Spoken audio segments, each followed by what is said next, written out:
In this episode, I'm going to be talking about how to create compelling depth inside of your mixes. If you don't know me, my name is Tyson. I've been mixing and mastering for over 13 years. And in the last episode and this episode, I've been talking about how to create changes in how you view your mixes to be able to then create more compelling and professional mixes. In this episode, we're going to be talking about the 5 phases in your mix to then be able to create compelling depth inside of your mix to get that nice rich landscape that you want out of your mixes versus, so let's dive in.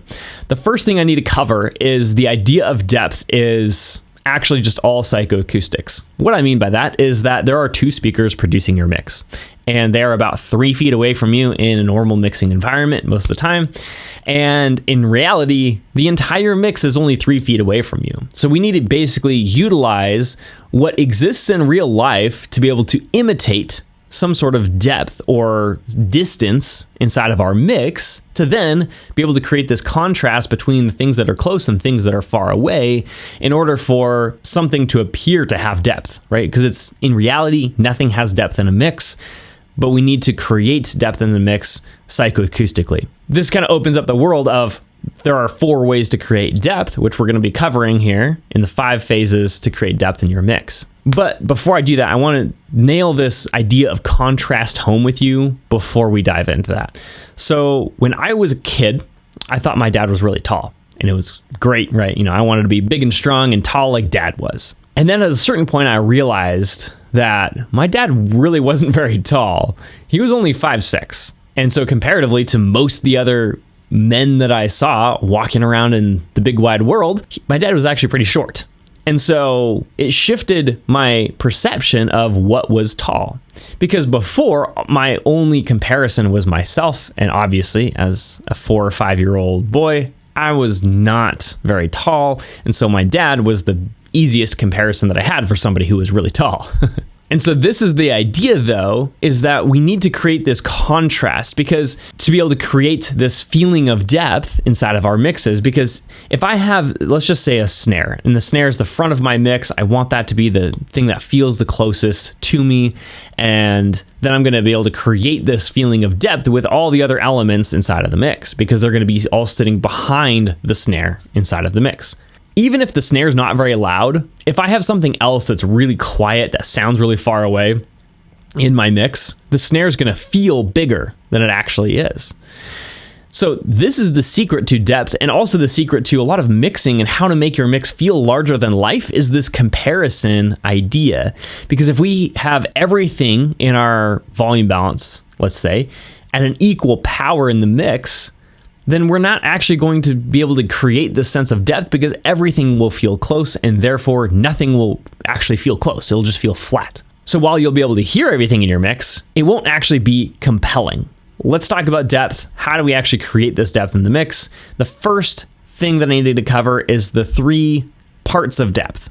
The 3 parts of depth is really just the spaces that exist inside of your mix. This is how I like to view it. It makes it really easy to dial this in with all of these 5 phases that I'm going to cover here in a second. The first space is just the front space, the middle space, and the back space. By thinking of your mix in these 3 spaces, it just makes your mix incredibly easy to set up, incredibly easy to execute, and also to keep in mind, have this helpful frame for the duration of the mix.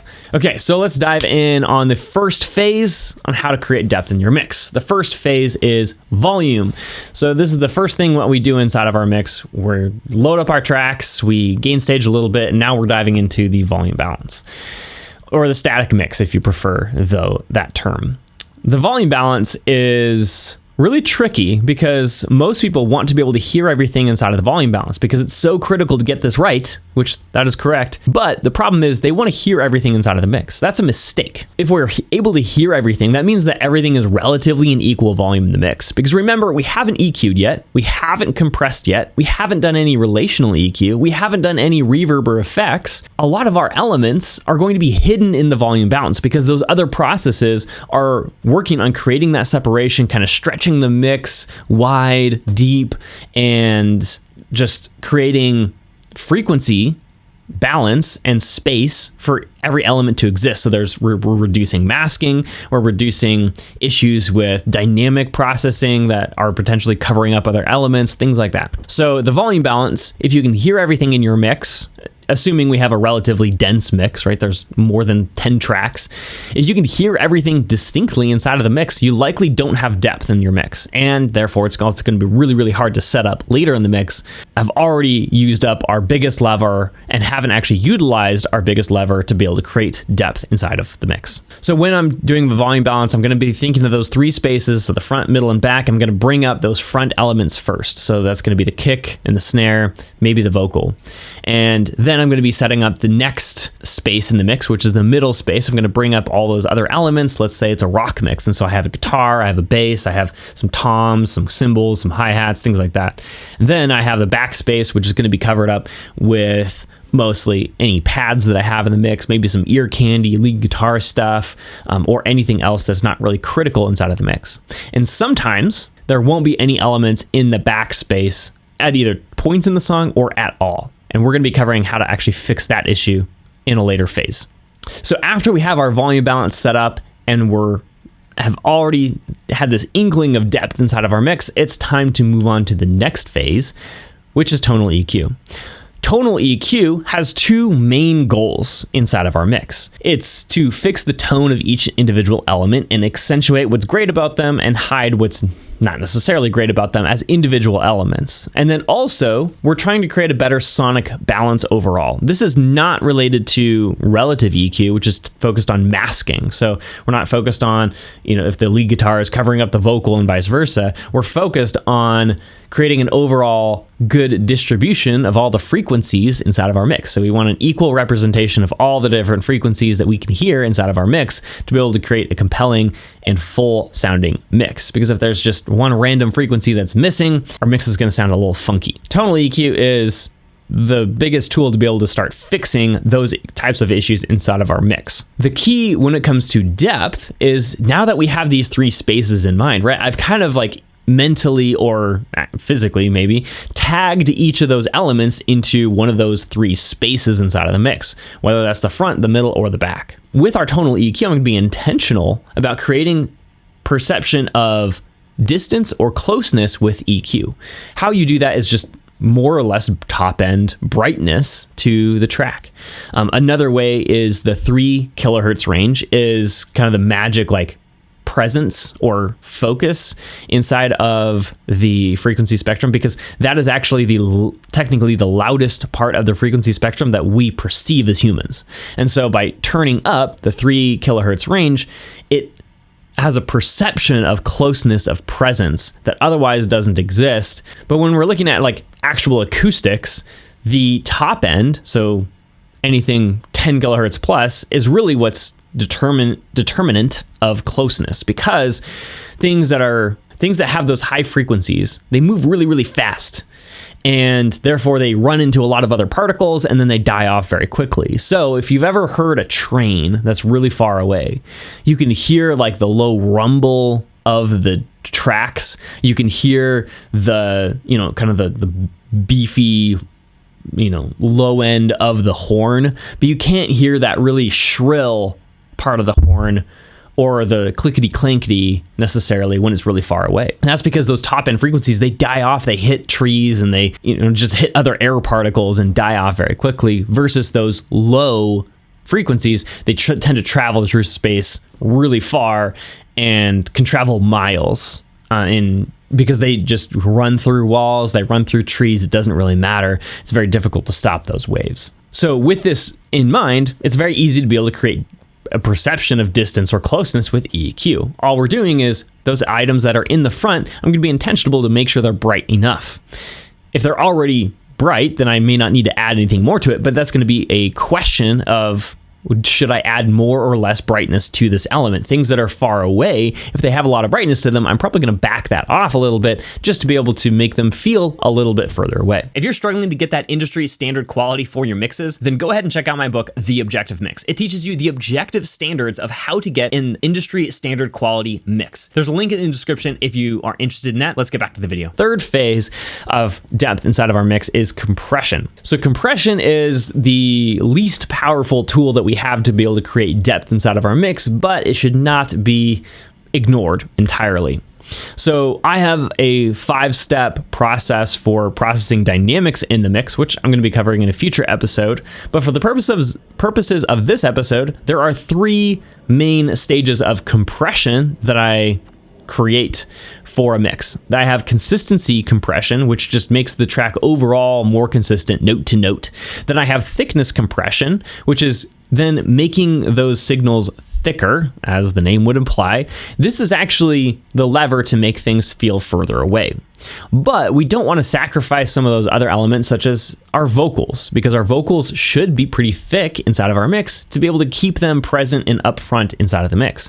We utilize this thickness compression to be able to make our vocal thicker, but we don't want to sacrifice this closeness, which is why the last style of compression comes into play, which is punchy or groovy style compression. Anything with a long attack, essentially. And if you're not familiar with these styles of compression, there's a link down in the description of this video, a video that I did on the 4 styles of compression and how to dial those in. So you can go and access that if you're interested in learning these styles of compression. But groovy or punchy style compression is characterized by a long attack. That's the key, right? So we're allowing that transient of the note, the first part of the note, to pass through without being compressed. So that actually is basically enhanced inside of that track, whatever that is. So let's using our vocal as an example, right? It's going to allow those initial consonants to slip through, and it's going to feel like it's bringing that vocal more intimate, more closer to us. So essentially, we can utilize these styles of compression in serial, so one after another, to be able to then create this sense of both thickness but also closeness. So we're not sacrificing that.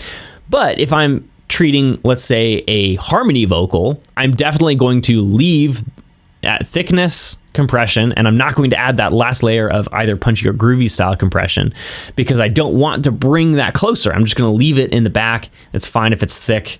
If it doesn't have as much dynamics, that's actually better because things that are further away appear to us humans, right, as having less dynamics. We can't distinguish the beginning and ending of the note as much. They kind of start to blend together a little bit. So that's the third phase, is compression. So again, any item that has less dynamics, anything that's thicker, is going to appear to be slightly further away, versus if it has more dynamics, more micro dynamics, so the difference between the beginning and ending of the note, the greater that is, the closer it's going to feel. Let's move on to the fourth phase of the fourth phase of reverb in your mix. I did it again.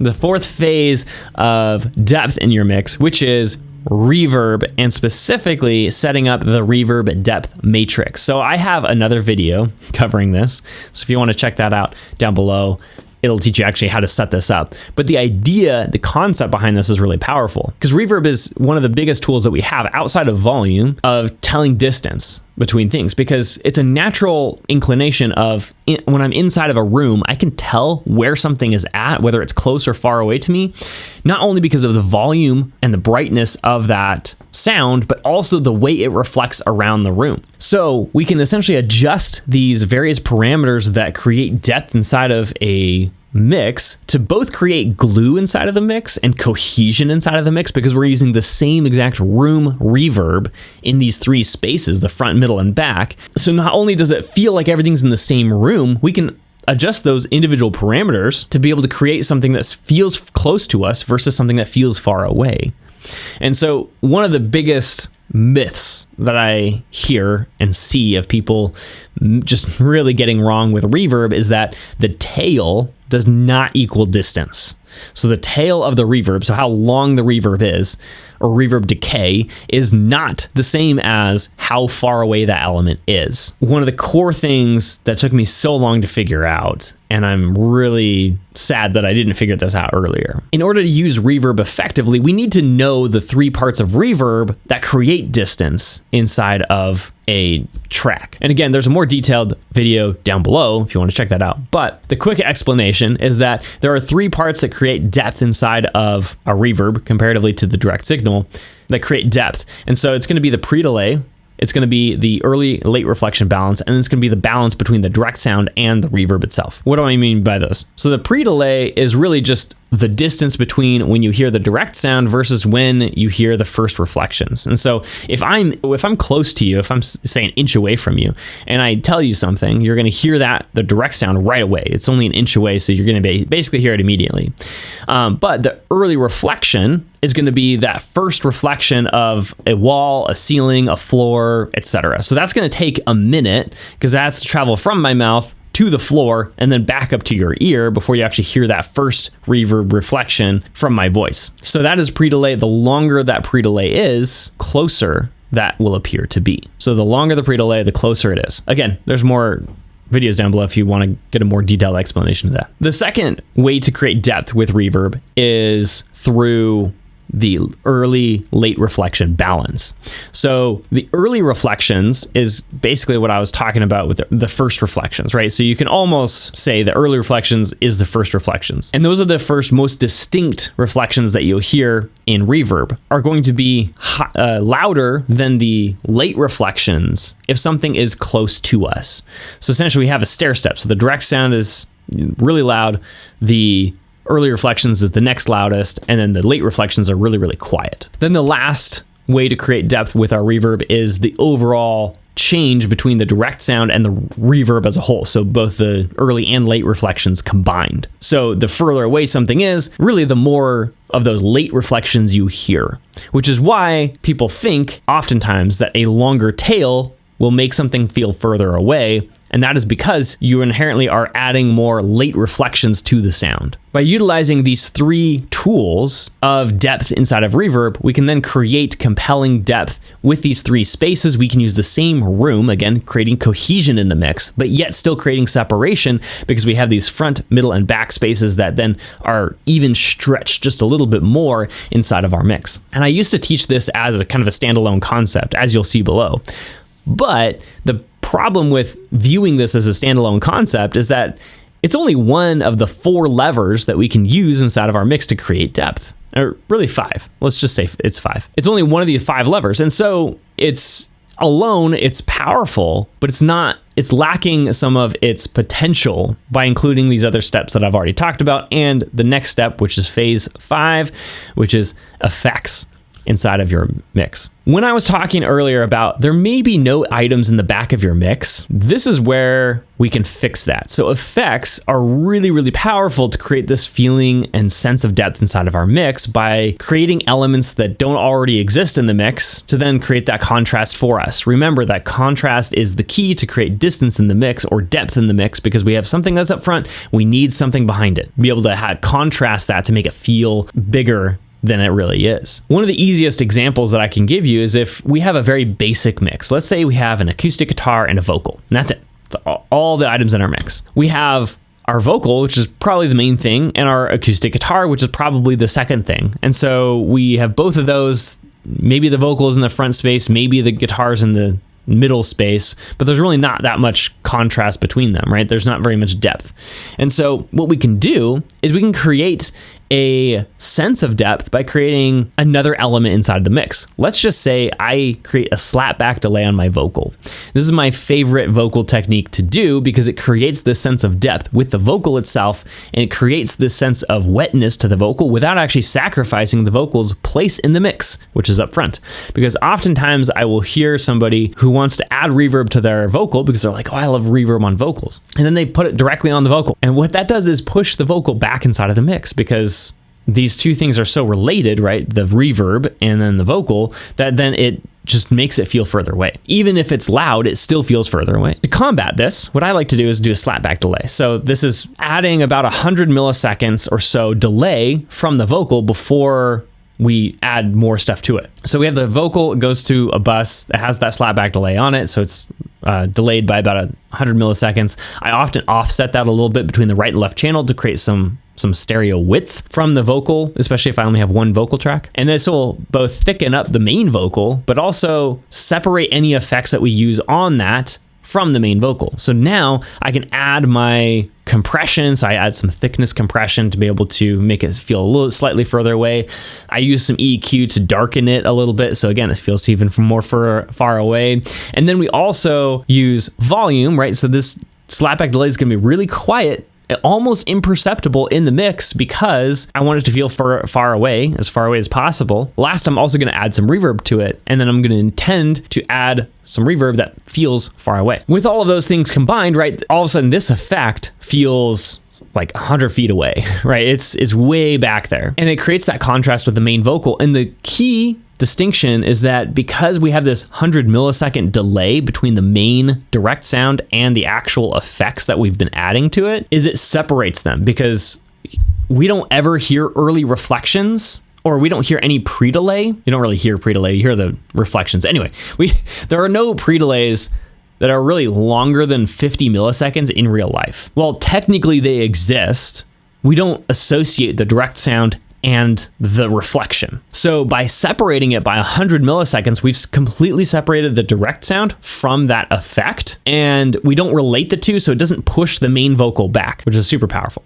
But we still get that contrast. And so in our scenario that we outlined, we now have a vocal, then we have our guitar in the middle space, our acoustic guitar, and then we have this really subtle reverb delay that feels really far away that then creates that contrast for the mix, and it creates this depth even where no depth existed. This also is a really powerful technique if you're mixing a pop punk track. Most of the elements of pop punk are very simple. There's not very many elements, and so they tend to all feel really close, and they all have to be loud in the mix to be able to create a compelling pop punk mix. You can create the front and middle spaces, but the back space is really difficult if you're not given much to choose from inside of the mix. And so by using these effects, so I'm going to add some delay to my lead guitar, probably my vocal, even the snare, potentially adding some reverb there, and we can create this backdrop of just reverb and delay and other effects to be able to then create this feeling of depth in the mix, even when there wasn't any elements to belong in that space to begin with. We've created elements using effects to then have depth inside of our mix. Okay, the main thing I want you to take away from this is keeping this front, middle, back space in mind throughout the entire mixing process